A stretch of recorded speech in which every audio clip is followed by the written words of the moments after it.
ओम नमः शिवाय।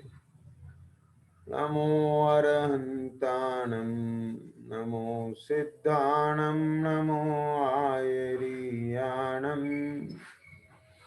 नमो वज्राययाणं नमो लोये सवसाहुणम्।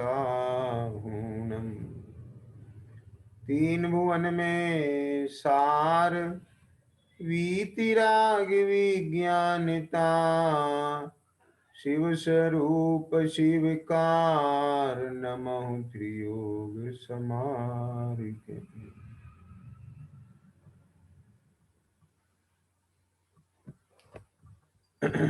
शैलाला जी ग्रंथ के आधार से अपने स्वाध्याय का क्रम चल रहा है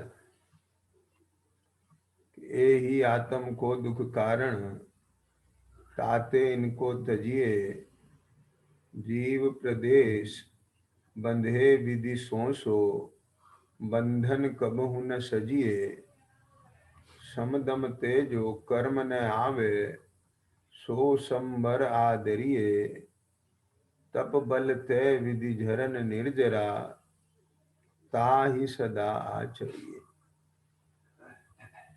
ये तीसरी ढाल के छंद क्रमांक 9 में यहाँ पर पहली पंक्ति में तो आश्रव के त्याग की प्रेरणा की है, दूसरी पंक्ति में बंध का स्वरूप बताते हुए बंधना कभी नहीं चाहिए ये बात कही, और तीसरी पंक्ति में संबर का स्वरूप बताते हुए संबर के आदर की बात कही, और चौथी पंक्ति में निर्जरा का स्वरूप बताते हुए निर्जरा को सदैव आचरण में लाना चाहिए ये प्रेरणा की है।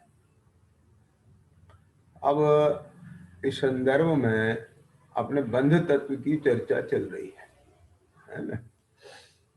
अब देखिए आश्रव की तो विस्तार से चर्चा पूर्व में हुई थी कि किस प्रकार से दुख का कारण आश्रव है और जीव को दुख का कारण परद्रव्य लगता है।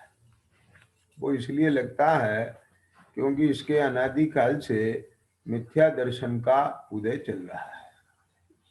जैसा कि कल भी बताया था, नवीन कर्म बंध की स्थिति में ये जो कर्मों का नया बंध होता रहता है, ये नया कर्म बंद होता रहता है, इसमें प्रत्येक समय बंद हो रहा है। ये ध्यान रखना, आयु कर्म को छोड़कर शेष सातों कर्म संबंधी निरंतर बंद चल रहा है। आयु कर्म के बंद की जो व्यवस्था है वो जुदे प्रकार की है ना। कुछ लोग जानते भी होंगे, है ना। सारांश में इस प्रकार से कहें कि जब आयु का 2/3 भाग निकल जाता है तब पहला अवसर आता है कि उसमें आयु कर्म बंधे। जैसे किसी की 81 वर्ष की आयु होना है तो 54 वर्ष की आयु में वो पहला पॉइंट आएगा, बिल्कुल जब 2/3 भाग पूरा होगा ना आयु का तब आएगा। और जब भी आयु नहीं बंधी तो फिर जो शेष 27 साल की आयु रह गई है उसका 2/3 भाग पूरा होने पर यानी 18 वर्ष और बीत जाए, 54 और 18 कितने हो गए 72, तो फिर दूसरा जो स्टेप आएगा, अवसर आएगा, वो 72 साल की उम्र में आएगा। ऐसे अगले अगले जो बचता है उसका फिर 2/3 भाग होने पर आता है। और अगर फिर भी आयु नहीं बंध पाए, उसकी कार्मिक व्यवस्था है कि किस प्रकार की कॉम्बिनेशन परिणामों की बनने पर वो आयु कर्म बनता है, और नहीं बने तो अंत समय में तो अवश्य बनता ही है। इसलिए मैंने कहा कि आयु कर्म का बंध निरंतर नहीं चलता, शेष कर्मों का बंध निरंतर चलता रहता है। तो किससे चलता है, सवाल ये होता है ना। तो ये नया कर्म का बंध होता किससे है कि इसमें मोह कर्म का निमित्त होता है। आया समझ में? ध्यान देना, अनादि काल से इस जीव के दर्शन मोह का उदय चल रहा है। चारित्र मोह का उदय तो सबको समझ में आ जाता है कि उसमें क्रोधादि भाव होते हैं, ख्याल में आया ना, उसमें क्रोधादि भाव होते हैं। लेकिन ये जो दर्शन मोह का उदय चल रहा होता है, ये समझ में नहीं आता है, बहुत साइलेंट मोड में चलता है। आप क्या समझ रहे हैं? भगवान का दर्शन, पूजन, पाठ, व्रत, उपवास, दया, दान, तीर्थ यात्रा, वो नाना प्रकार के सब प्रशस्त राग रूप प्रवृत्ति चलने पर भी ये दर्शन मोह का उदय चलता है। चलता ही है ऐसा नहीं मैं कह रहा हूं, ख्याल में, चलता है और पता नहीं चलता। क्योंकि बाहर में तो ये दिखता है, तो जीव तो धर्म ध्यान में लग रहा है, ख्याल में आया ना। तो ये तो अंदर की चीज है। तो जब दर्शन मोह का उदय चलता है तो उसमें क्या होता है? अयथार्थ श्रद्धान होता है। जैसा स्वरूप नहीं है वैसा भासता है। तो अब स्वरूप क्या नहीं है कि दुख के कारण परद्रव नहीं है, तो जीव को ऐसा लगता है मेरे दुख के कारण परद्रव है, जबकि दुख के कारण कौन है कि मिथ्यादि आश्रय भाव है। तो जब सम्यक दर्शन हो जाता है ना, तो जीव को ये भासने लगता है कि मेरे को जो वर्तमान परिणाम में आकुलता है, ये आकुलता का कारण ये मेरा अमिथ्यात्व तो रहा नहीं उसे, समझ गए ना। हाँ, लेकिन अभी उसको चारित्र मोह का उदय तो है ही है, क्रोधादि भाव है, रागादि भाव है, उसकी आवृत्ति है, कषाय है, प्रमाद है। ये मेरे दुख के कारण अंदर है, बाहर नहीं है। इस पर चर्चा अपने विस्तार से हो चुकी है।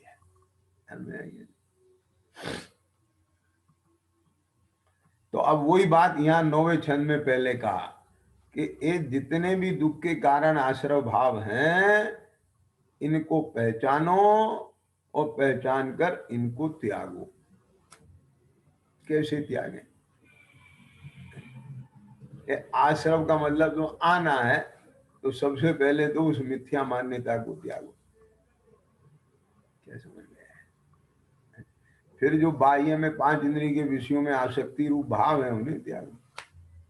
सर्वदेश त्याग सकते हो उन्हें त्यागो, एक देश त्याग सकते हो उन्हें त्यागो।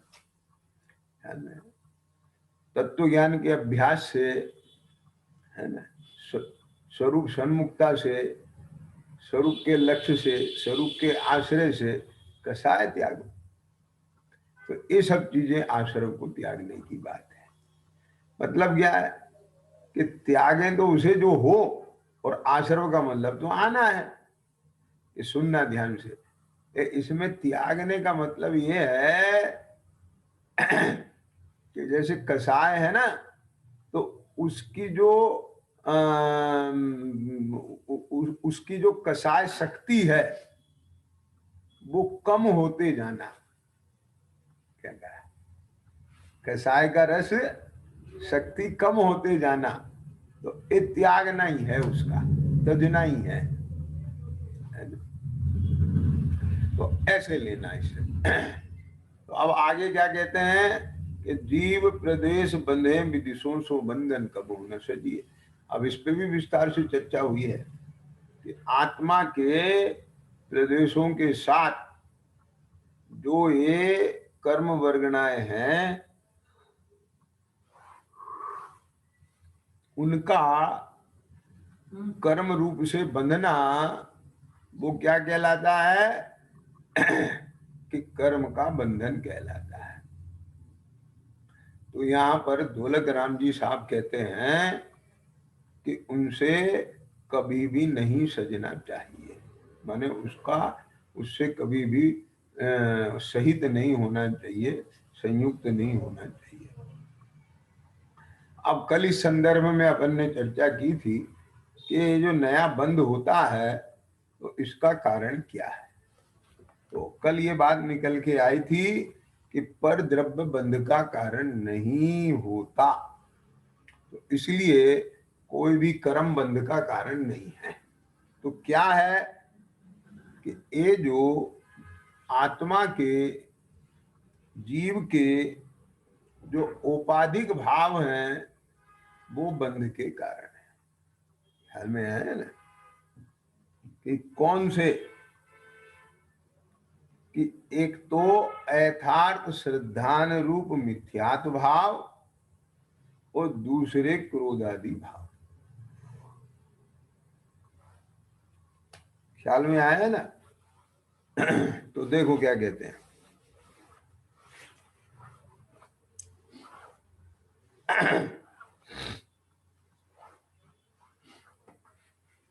आत्मा को ममत्वादि रूप मिथ्यात्वादि भाव होते हैं, वही बंध का कारण जानना। इतनी चर्चा हमारी कल हुई थी, नवीन बंध संबंधी विचार। अब ये जो बंध होता है, सबसे पहले क्या होता है? कि सबसे पहले ये जो उद्गल परमाणु हैं, ये सब यही अंदर ही है, कहीं बाहर से नहीं आते। ख्याल में आ गया ना? तो ये जो उद्गल परमाणु हैं, ये उनका आना ये किसके निमित्त से होता है? ये योग के निमित्त से होता है। तो योग और उससे होने वाले प्रकृति प्रदेश बंध, ये बंध 4 प्रकार का बताया है। प्रकृति प्रदेश, स्थिति और अनुभाग, ये 4 प्रकार से बंध होता है। ख्याल में आ गया? कोई भी कर्म का बंध होता है तो उसमें प्रकृति, प्रदेश, स्थिति और अनुभाग, ये 4 बात आती है।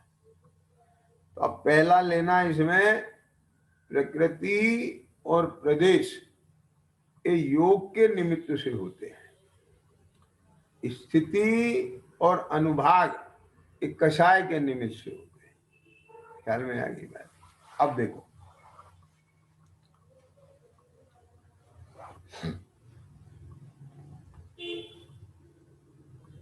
प्रश्न क्रमांक 26, श्री मोक्ष मार्ग प्रकाशक जी शास्त्र। तथा इतना जानना कि नाम कर्म के उदय से शरीर, वचन और मन उत्पन्न होते हैं, उनकी चेष्टा के निमित्त से आत्मा के प्रदेशों का चंचलपना होता है।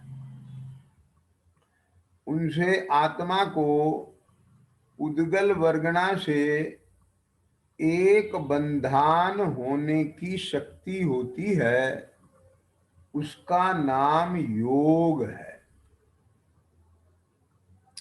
ख्याल में आ गई बात? अब देखो, ये जो उद्गल वर्गणा से बंधान होने की शक्ति होती है, अब ये शक्तिभूत योग जो अपन ने पढ़ा था ना, अभी कुछ चर्चा आई थी ना आश्रव तत्व में, कि शक्तिभूत योगों को जो नहीं पहचानता है, बाह्य में मन में चमकाएगी प्रवृत्ति को योग जानता है। तो इसलिए बोले मैं बोल नहीं रहा हूँ, मौन बैठा हूँ, हिल डुल नहीं रहा हूँ, अब वो ऐसा ही समझता है। ख्याल में आए? तो अब यहाँ समझना जरा, और वहां पर योग की क्रिया चल रही है, अयोग तो कोई नहीं हो रहा है। ख्याल में आ गया ना? क्यों हो रहा है, सुनना ध्यान से। अब यहाँ देखो क्या कहते हैं, नाम कर्म के उदय से। अब नाम कर्म का उदय तो है ही जीव को, तो उसके उदय से शरीर मिला, काया, मन मिला, वचन मिली, है ना? नाम कर्म के कारण मैंने जैसा भी शरीर पाया, उस शरीर को अपना समझा। ख्याल में आया ना? तो अब ये शरीर मैं हूं, तो इसमें क्या है? मन है, वचन है, काया है। तो ये उत्पन्न होते हैं, अपने को मिल गए। एक एक चीज घटा के चलना, देखो मिलाते रहना। नाम कर्म के उदय से शरीर, वचन और मन उत्पन्न होते हैं। अब हो गए ना, उत्पन्न हो गए ना, है कि नहीं है? अब समझना, उनकी चेष्टा के निमित्त से आत्मा के प्रदेशों का चंचलपना होता है। अब देखो, ये जो काया है, क्योंकि नामकर्म के उदय से मिला है ये शरीर, अब ये पूरा शरीर काया है, समझ में आ गया? अब इसी में ही तो वचन है और इसी में मन है। क्या क्या?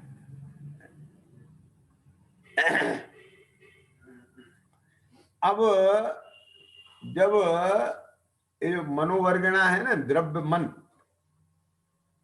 और एक वचन वर्गणा है, और यहाँ पर जो ये शरीर के होठ, तालु, ये सब के कंठ आदि, तो इसके हलन चलन से क्या होता है, इधर तो जीव का विकल्प होता है इधर, और उन सब का निमित्त निमित्तिक संबंध होता है, और यहाँ से साउंड निकलती है।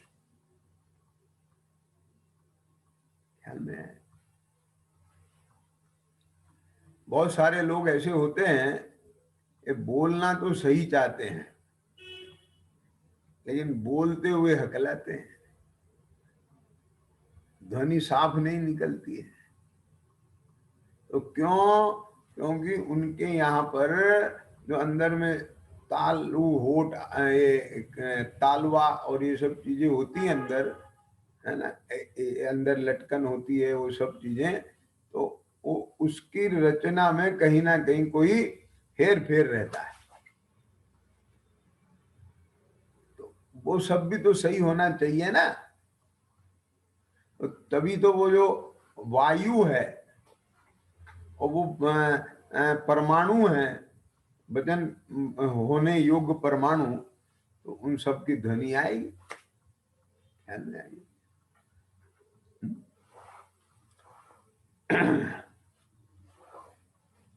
आप बहुत सारी चीजें आप जानते हैं, जैसे हारमोनियम है, ढोलक है, सितार है, बांसुरी है, तो इसमें से ध्वनि निकलती कि नहीं निकलती है? तो अब उसके जिस उस पे अंगुली रखोगे और जितने पावर से वो जैसे रखोगे, हिलाओगे, तो वैसी ध्वनि आएगी। तो ऐसे सब यहाँ निमित्त नैमित्तिक संबंध है। तो यहाँ कहते हैं कि मन वचन काय इनकी चेष्टा के निमित्त से आत्मा के प्रदेशों में जो चंचलपना होता है, तो इधर आत्मा के प्रदेशों में चंचलपना होना, और उसमें उधर जो है वो मन वचन काय की चेष्टा, तो इनसे ऐसी दशा होने पर, सुनना ध्यान से जरा, आत्मा को उद्गल वर्गणा से एक बंधन होने की शक्ति होती है। अब ऐसे कैसे हो जाती है? तो ऐसा समझ लो, हालांकि ये कोई मैं अपनी तरफ से उदाहरण दे रहा हूं, है ना, ऐसा कोई मैंने ये ऑथेंटिक उदाहरण पढ़ा नहीं है आगम में कहीं, लेकिन आपको ऐसा समझ में आए कि कैसे हो जाती है। आपने कभी कभी देखा ना, बच्चे वो करते हैं ना, एक पेन लेते हैं क्या, और उसको ऐसे रगड़ते हैं, समझ में, और फिर वो बारीक बारीक कण होते हैं उसके, कागज के टुकड़े, अब वो उसके पास ले जाते हैं तो उससे चिपकते हैं, समझ में आए? तो ये सब पुद्गल का काम है। मैंने इस प्रकार से समझ लीजिए, ये एक ऐसी कोई व्यवस्था मान लीजिए, प्राकृतिक व्यवस्था है कि इधर मनमजन काय की चेष्टा का निमित्त और उधर आत्म देशों का चंचलपना होना, उन दोनों के निमित्त से, निमित्त नैमित्तिक पना होने से आत्मा के परिणति में, पर्याय में, अवस्था में इन्हें एक उद्गल वर्गणाएं आकर के बंधान को प्राप्त होवें, ऐसी शक्ति उत्पन्न होती है। समझ में आ गया? यदि उसका नाम योग है, वो जो शक्ति उत्पन्न होएगी वो तो योग हो गया। अब तुम्हें बाहर अभिव्यक्ति हो या ना हो, अब वो योग हुआ तो अब योग के निमित्त से कर्म तो आके बनेंगे। तो उसके निमित्त से प्रति समय कर्म रूप होने योग्य अनंत परमाणुओं का ग्रहण होता है प्रत्येक समय। समय मालूम कितना छोटा है, सेकंड नहीं है, सेकंड का भी बहुत बहुत गुणित गुणित गुणित छोटा भाग। ख्याल में आया? यानी ये इतने टाइम में तो असंख्या समय निकल जाते हैं। यानी काल का सबसे छोटा अंश वो समय है। ख्याल में आ गई? तो प्रत्येक समय, अब समय, अब देख लो ना आप, माने निरंतर। तो अब देखो यहां से यहां आई उंगली, समझ में आया ना? तो अब बीच में कहीं रुकावट नहीं है ना, तो निरंतर चल रही है ना। तो वो बिल्कुल एक एक प्रदेश को कितने कितने समय में पार किया।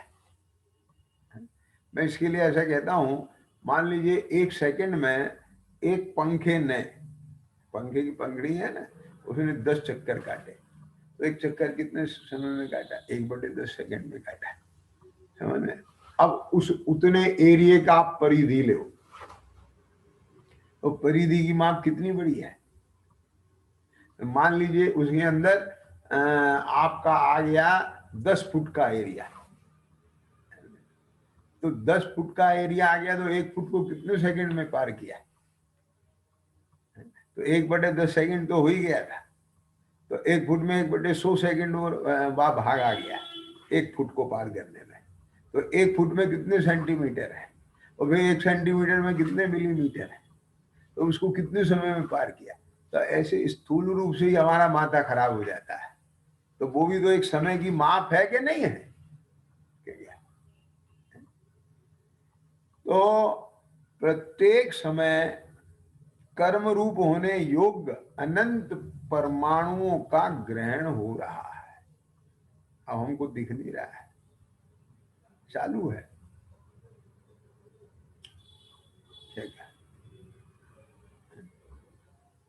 ये पुद्गल कर्म उदय में आके परमाणु रूप बदल भी रहे हैं कर्म से, और पुद्गल परमाणु कर्म योग भी हो रहे हैं, कर्म रूप भी हो रहे हैं। समझ में आ गया?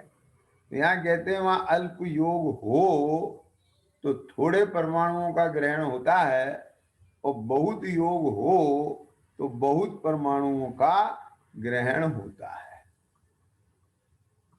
समझ में आ गया? अब वहां पर कहते हैं कि एक समय में जो पुद्गल परमाणु ग्रहण करे, उनमें ज्ञानावरणादि मूल प्रकृतियों का और उनकी उत्तर प्रकृतियों का जैसे सिद्धांत में कहा है वैसे बंटवारा होता है, और उस बंटवारे के अनुसार परमाणु उन प्रकृति रूप स्वयं ही परिणमित हो जाते हैं। ख्याल में आ गया ना क्या कहा? देखो, प्रकृति, प्रकृति समझते हो? अब इसे प्रकृति बंद क्यों कहते हैं? ये सबकी प्रकृति अलग अलग है। क्या कहा? ज्ञानावरण कर्म की प्रकृति अलग है। या प्रकृति का मतलब स्वभाव लेना, नेचर। आप भी बोलते हो ना उस आदमी की प्रकृति बहुत खराब है। आग की प्रकृति क्या है? जलाती है। समझ में? पानी की प्रकृति क्या है? ये द्रवता है, तरलता है, शीतलता है। नमक की प्रकृति क्या है? कि खारापन है। गुड़ की प्रकृति कैसी है? कि मीठी है। ख्याल में आ गया कि नहीं? नीम की प्रकृति कैसी है? कि कड़वा है। तो इन सब पदार्थों की अलग अलग प्रकृति है कि नहीं? अब अपने यहाँ वो सब उदाहरण दिए ना,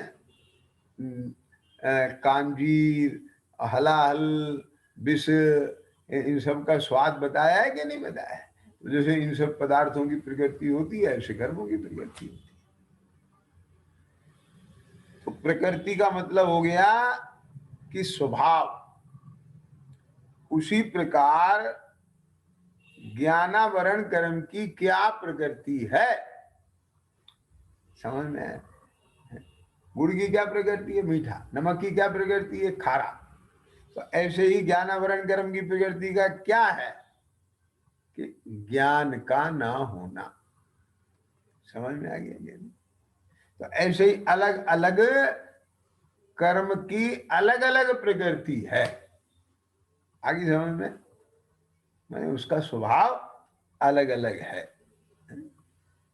जिसके द्वारा आत्मा को अज्ञान आदि रूप फल किया जाता है, वह प्रकृति है।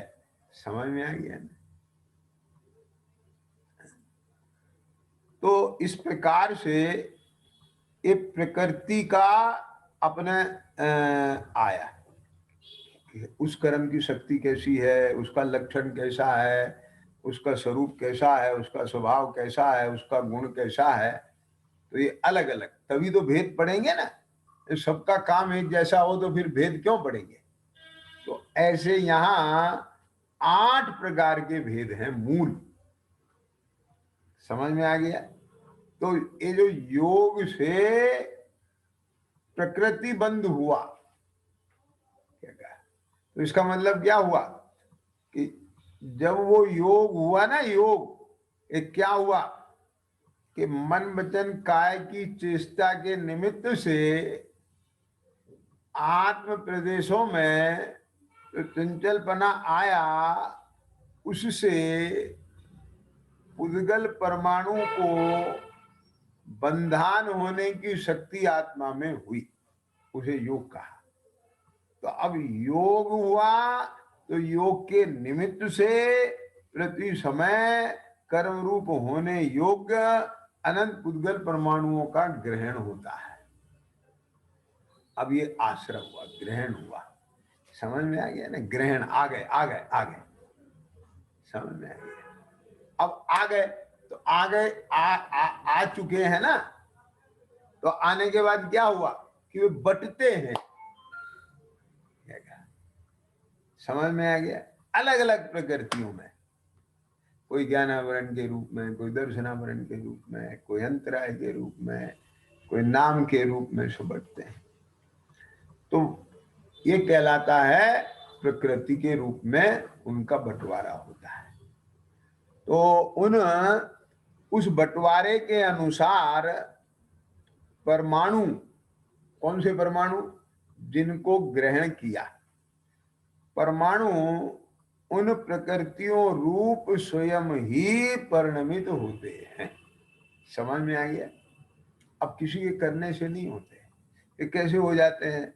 जैसे अपन भोजन करते हैं ना, तो भोजन मुंह में जाता है, उसे चबाते हैं, उसमें लार मिलती है, फिर वो अंदर जाता है। तो अमावस्या में जैसे भी वो अमावस्या में अब वो उसकी क्रिया चलती है, और वे वो सब कोई धातु रूप, कोई हड्डी रूप, कोई खून रूप, कोई मज्जा रूप, ये सब बट जाते हैं कि नहीं बट जाते हैं? अलग अलग। तो कौन बंटवारा करता है उसका? स्वयं होता है। ऐसा ही है उनमें सब। तो ऐसे ही यहाँ वे परमाणु उन प्रकृतियों रूप स्वयं ही परिणमित होते हैं। यहाँ इतना विशेष है कि योग 2 प्रकार का होता है। समझ में आ गया? एक शुभ योग और दूसरा अशुभ योग। ख्याल में आ गया ना? तो जो शुभ योग है, तो जब इसके मन वचन काया की चेष्टा ख्याल में आया ना? तो जब इसके मन वचन काया की जो चेष्टा है वो कैसी होती है कि सुप्रवृत्ति रूप होती है जीव की। मन वचन काया की प्रवृत्ति कहाँ लगी हुई है? कि शुभ में लगी हुई है तो वहां शुभ योग कहलाएगा, और जहां अधर्म के अंगों में लगी हुई है, पाप कार्यों में लगी हुई है, तो वहां अशुभ योग कहलाएगा। समझ में आ गया? तो शुभ योग हो अथवा अशुभ योग हो, सुनना ध्यान से। तो देखो क्या कहते हैं, बहुत बढ़िया बात है यहाँ पर लिखी है, इस ध्यान में लेने लायक है कि सम्यक तो प्राप्त किए बिना घातिया कर्मों की तो सर्व प्रकृतियों का निरंतर बंध होता ही रहता है। घातिया कर्म कितने हैं कि 4, दर्शनावर्णी, ज्ञानावर्णी, दर्शनावर्णी, मोहनी और, तो अब ये 4 हैं, एक घातिया कर्म है, तो इनकी सर्व प्रकृति पाप रूप है। इनकी उत्तर प्रकृतियां भी हैं अलग अलग, तो इन सब का बंध होता है जब तक सम्यक प्राप्त नहीं होता।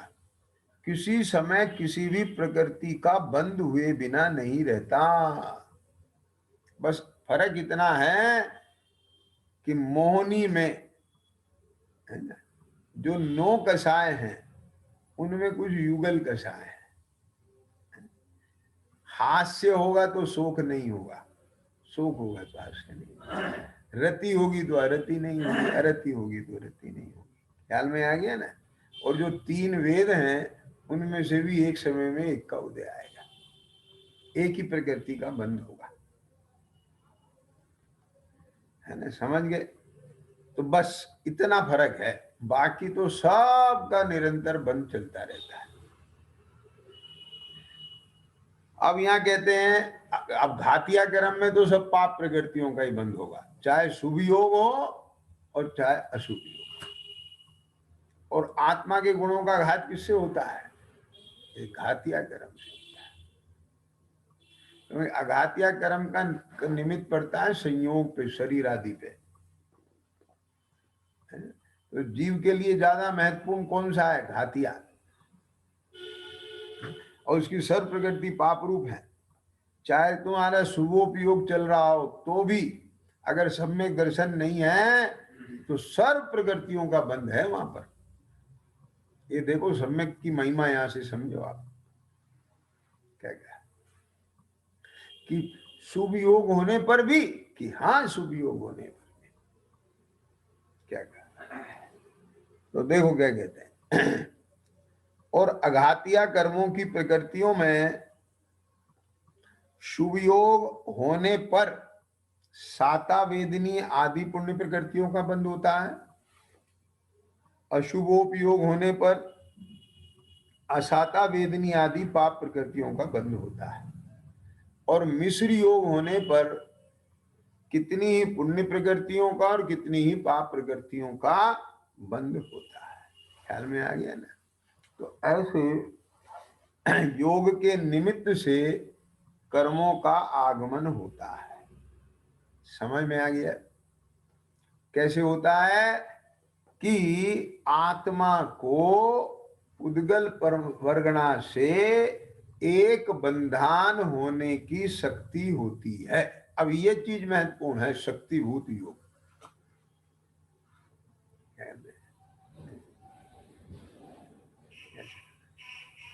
मन वचन काय के चेष्टा के निमित्त से आत्म प्रदेशों का जो चंचलपना होता है उससे होती है ये शक्ति उत्पन्न, और उससे फिर क्या होता है, प्रत्येक समय कर्म रूप होने योग अनंत परमाणुओं का ग्रहण होता है। तो इस प्रकार योग के निमित्त से कर्मों का ग्रहण होता है, आगमन होता है। इसलिए योग है वह आश्रव है। क्या है वो? आश्रव। योग है वो क्या है? आश्रव। जितना योग होगा उतना कर्मों का आना होगा। वहां पर यदि है ना मतलब अल्प योग होगा तो थोड़े परमाणुओं का आना होगा, और बहुत योग होगा तो बहुत परमाणुओं का आना होगा, और शुभ योग होगा तो घात्या कर्म में तो सब पाप प्रकृतियों का ही बंद होगा, लेकिन अघात्या कर्म में साता वेदनी आदि प्रकृतियों का बंद होगा, और अशुभ योग से असाता आदि प्रकृतियों का बंद होगा। ख्याल में आ गया? तो क्या मतलब हुआ? योग है वह आश्रव है। अब ध्यान से सुने बात। उसके द्वारा, अब इससे आगे का स्टेप, उसके द्वारा जो ग्रहण किए हुए कर्म परमाणु हैं, क्या कहा, अब आत्म प्रदेशों के साथ अब वो भी उसके प्रदेश रूप हो जाते हैं, है ना? तो जो बंद होता है आत्म प्रदेश के साथ में उन परमाणुओं का, ख्याल में आया? तो जो विभाग हुआ मूल और उत्तर प्रकृति रूप, उसका नाम हुआ प्रकृति बंध, और जो प्रदेश के साथ बंध हुआ, बंधन हुआ आत्मा के, उसका नाम हुआ प्रदेश बंध। समझ में आ गई भाई? तो यानी यहां पर जो योग के निमित्त से कर्म आए, ख्याल में आ गया ना? तो वो जो कर्म आए, कर्म नहीं आए अभी, तो परमाणु आए, तो उन परमाणुओं में दो काम होंगे। एक तो वे प्रकृति रूप विभाजन हो जाएगा उनका अलग अलग, ख्याल में आ गया ना?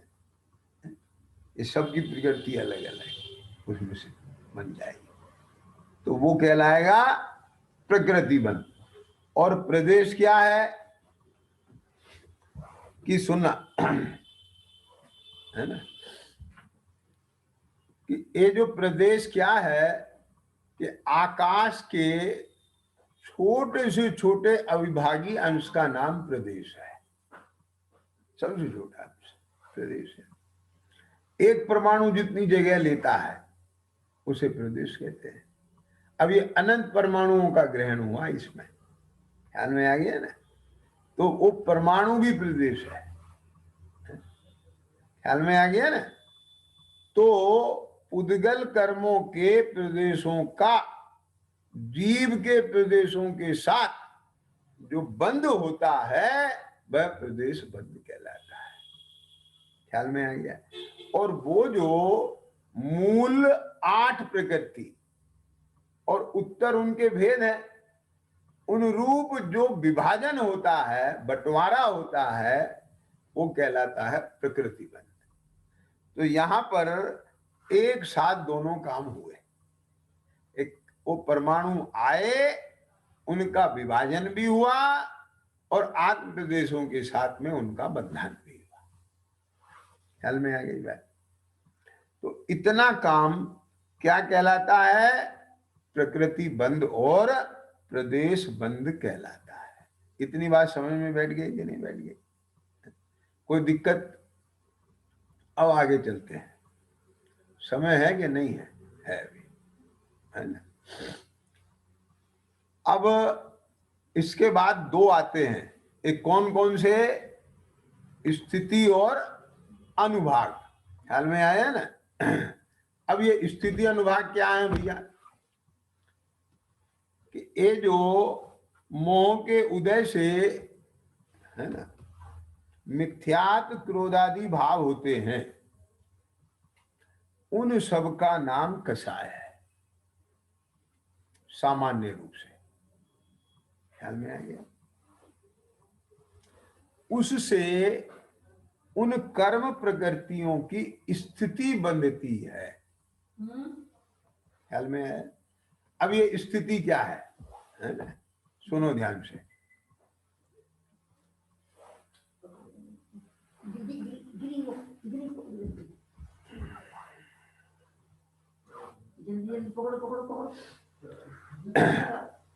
स्थिति किसे कहते हैं? कि जितने काल तक वस्तु रहती है वह उसकी स्थिति है। समझ में आ गया?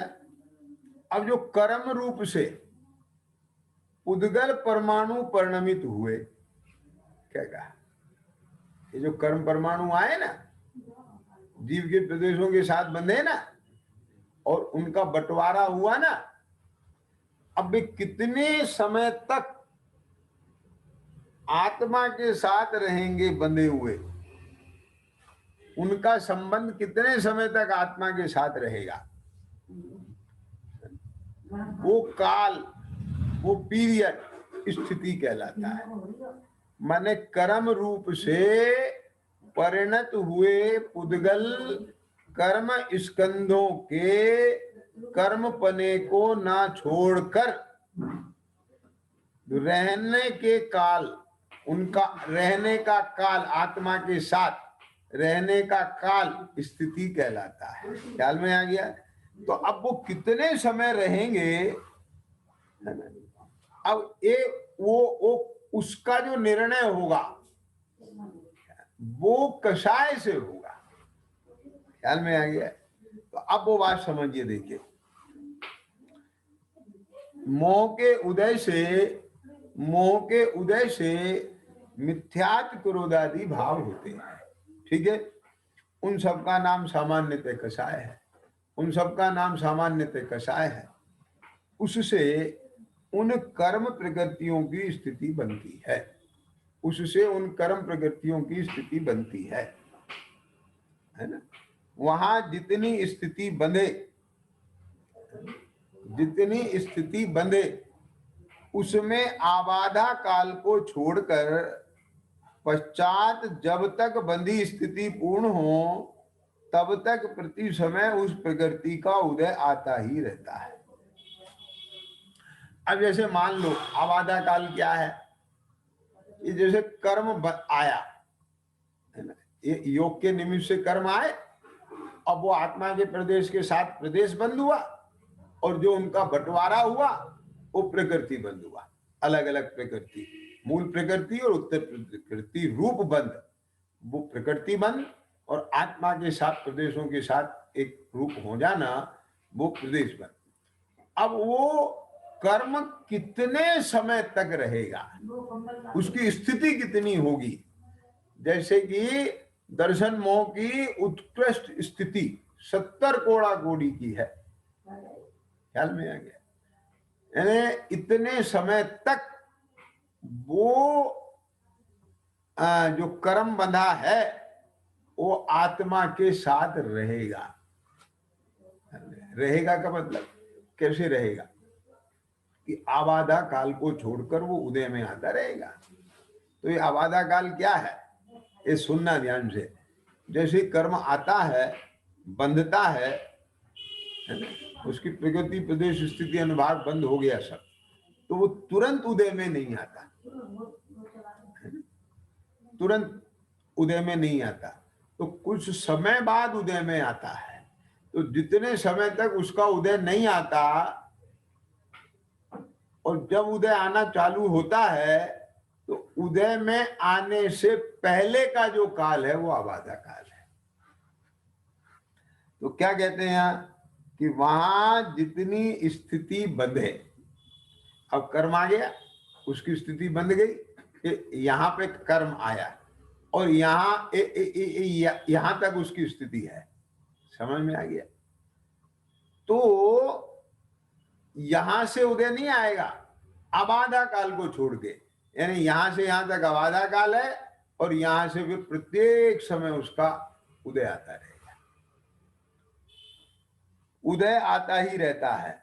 वहां देव मनुष्य त्रियंचायु के बिना अन्य सर्व घातियां प्रकृतियों का, अब इसमें भी थोड़ा सा है, जैसे अभी बोला था ना हमने कि अल्प योग होने से अल्प आश्रव होता है, अल्प परमाणुओं का ग्रहण होता है, बहुत योग होने से बहुत परमाणुओं का ग्रहण होता है।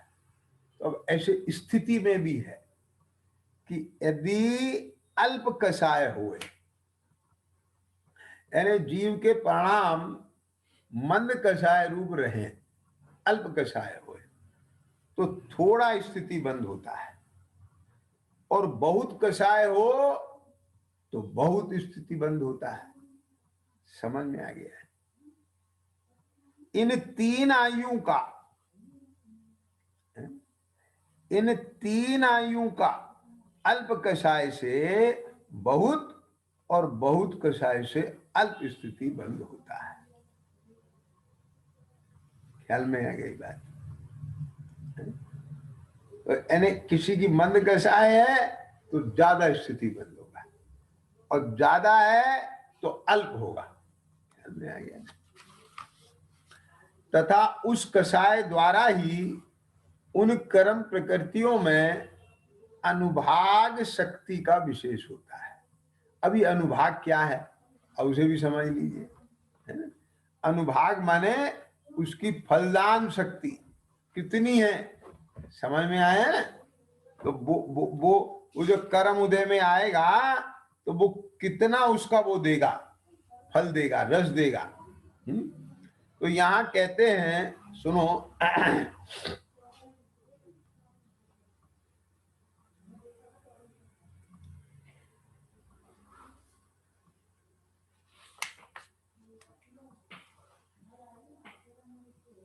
हाँ,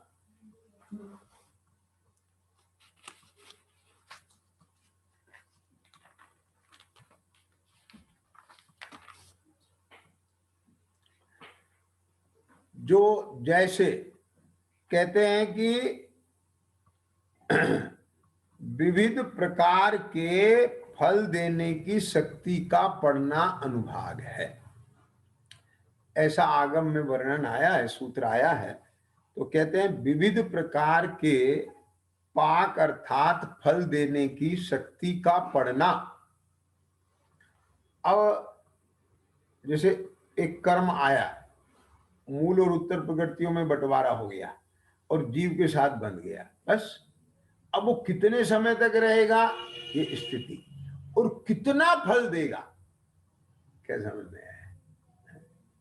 अब सुनना ध्यान से, कि जैसे बहुत कर्म आए लेकिन थोड़े समय रहेंगे और थोड़ा फल देंगे। ऐसा भी संभव है कि बहुत कर्म आए, बहुत समय रहेंगे, थोड़ा फल देंगे।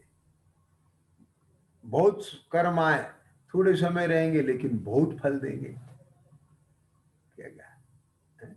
बहुत समय रहेंगे लेकिन थोड़ा थोड़ा हल्का हल्का फल देंगे। क्या समझ में? थोड़े कर्म आए लेकिन बहुत समय रहेंगे, बहुत फल देंगे या कम फल देंगे, आई समझने के लिए है। तो ये सब उस पर बंटवारा होता है। तो अब अनुभाग क्या होता है कि उसके फल देने की शक्ति, है ना? तो हर कर्म का अपना अपना रस होता है। अब वो जो रस है वो उसका अनुभव है। समझ में आया? अब इसमें उदाहरण भी दिया है आगम में कि जिस प्रकार बकरी, गाय और भैंस आदि के दूध का अलग अलग तीव्र मंद आदि रस विशेष होता है। क्या क्या? दूध तो दूध है ना सब, गाय के दूध का अलग होता है, भैंस के दूध का अलग होता है, बकरी के दूध का अलग होता है, भेड़ के दूध का अलग होता है, और शेरनी के दूध का अलग होता है। अब शेरनी का दूध किसी भी बर्तन में रखोगे छेद करके निकल जाएगा, वो सोने के बर्तन में ही टिकता है। ऐसा बोलते हैं कि नहीं बोलते? तो इन सब के अलग अलग तीव्र मंद आदि रस विशेष होते हैं। ऐसे ही उन कर्म पुद्गलों के भी अलग अलग स्वगत सामर्थ्य, उनकी सामर्थ्य विशेष अनुभाग कहलाती है, अनुभव होता है। वो उनकी फलदान शक्ति क्या कहलाती है? वो अनुभाग कहलाती है। तो यहां भी तो जो कर्मों का अपना काम करने की जो फल देने की शक्ति है वो अनुभाग है। तो उसका भी यहाँ पर ये जब जीव परिणाम करता है, वो परिणाम के हिसाब से ही उसका भी यहाँ पर फैसला हो जाता है, निर्णय हो जाता है। तो देखो, पेज 28 पर पढ़ते हैं हम यहाँ। तथा उस कषाय द्वारा ही उन कर्म प्रकृतियों में अनुभाग शक्ति का विशेष होता है।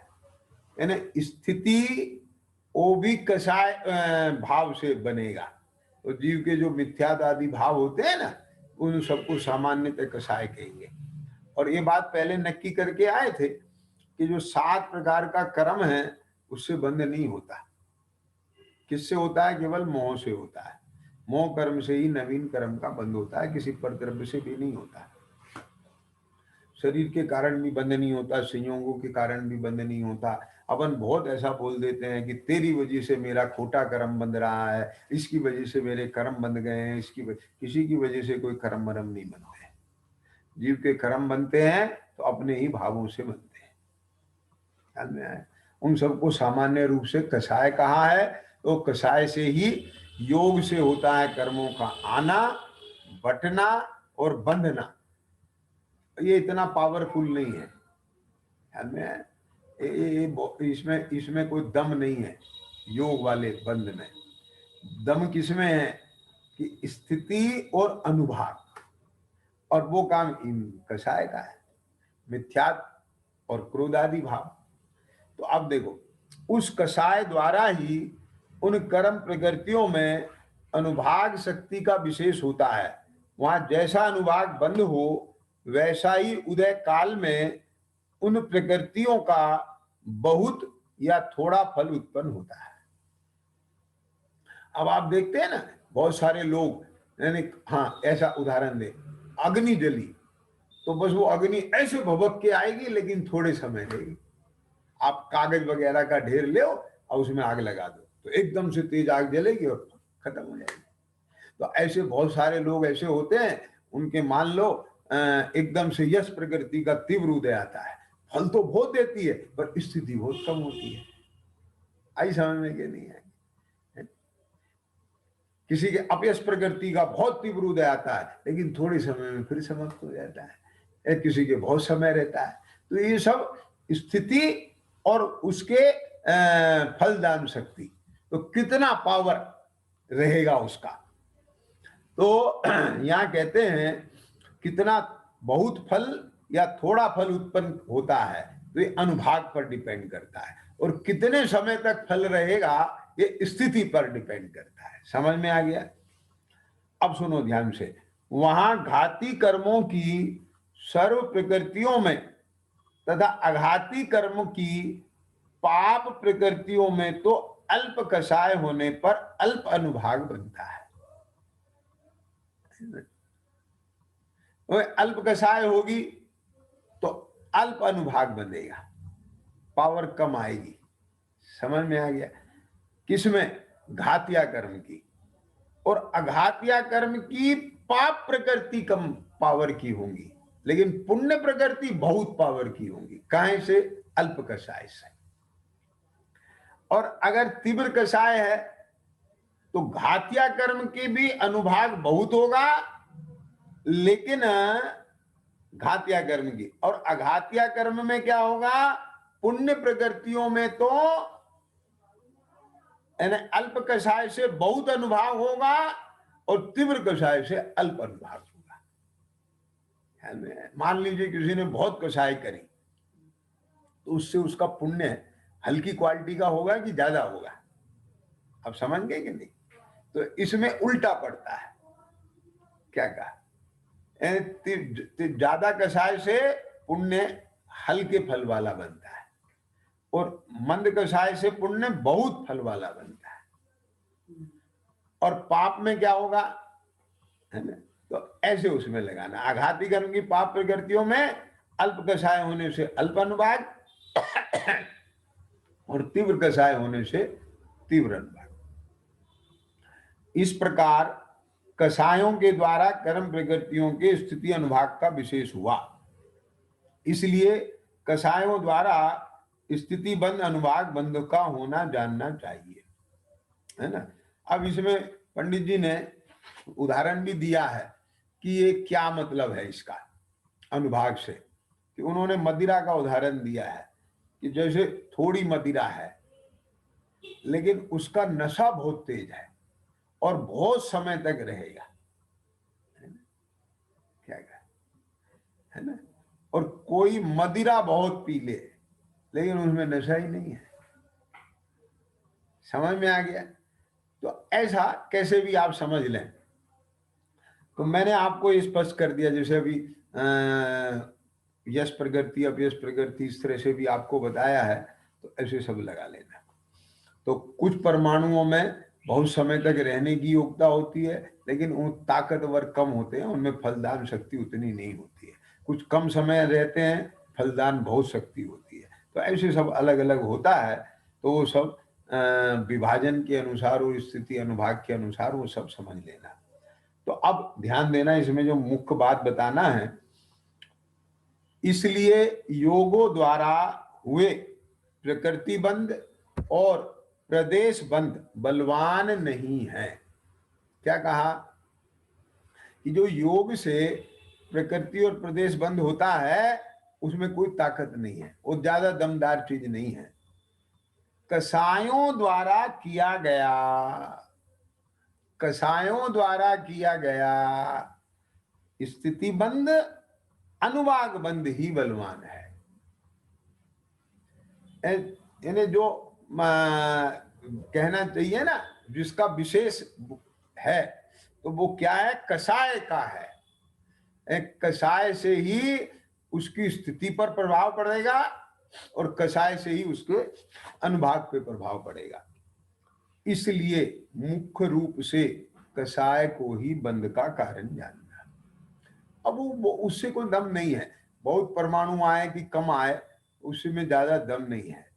कम आए और कषाय तीव्र है, वो ज्यादा पावरफुल हो गए, तो जैसे एक परमाणु बम ही पूरे देश को नष्ट कर देता है।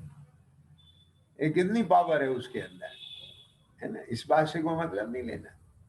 और आप बहुत सारा ऐसा बारूद फेंक दें, वो फुस हो जाता है, उसमें कोई दम नहीं है। तो मेन चीज है स्थिति और अनुभाग। तो इसलिए यहाँ पर पंडित जी ने प्रेरणा करी है कि जिन्हें बंद नहीं करना वे कषाय नहीं करें। समझ में आ गया?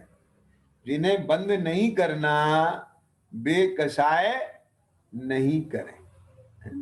अब कुछ लोगों को ये सब पढ़ लेना आप, कुछ लोगों को ऐसा लगता है कि सब परमाणु तो जड़ है, उसे कैसे पता चलेगा कि मुझे ज्ञानावरण में बदलना है, दर्शनावरण में बदलना है, और कितनी स्थिति करना है, कितना अनुभाग शक्ति करना है। तो वो सब उदाहरण दिया है कि जैसे भोजन करते हैं तो कैसे उन्हें परमाणुओं को पता है कि मुझे हड्डी बनना है, मांस बनना है, खून बनना है, मलमूत्र बनना है, कैसे कैसे अंदर में जाके वो सब ऑटोमेटिक उसमें है, योगता से बनता है सब। ख्याल में आया ना? तो इसी तरह से कषाय होने पर योग द्वार से जो ग्रहण किए गए कर्म वर्गणा रूप उद्गल पिंड है, वो अपने आप ही ज्ञान वर्णादि प्रकृति रूप परिणमित हो जाते हैं। और आत्मा के प्रदेशों से जो शक्ति उत्पन्न हुई है ना, वो उसके कारण वे बंध जाते हैं। ख्याल में आ गया ना? आए और बंध जाते हैं, और फिर कषाय से ही उनमें स्थिति और अनुभाग भी पड़ जाता है।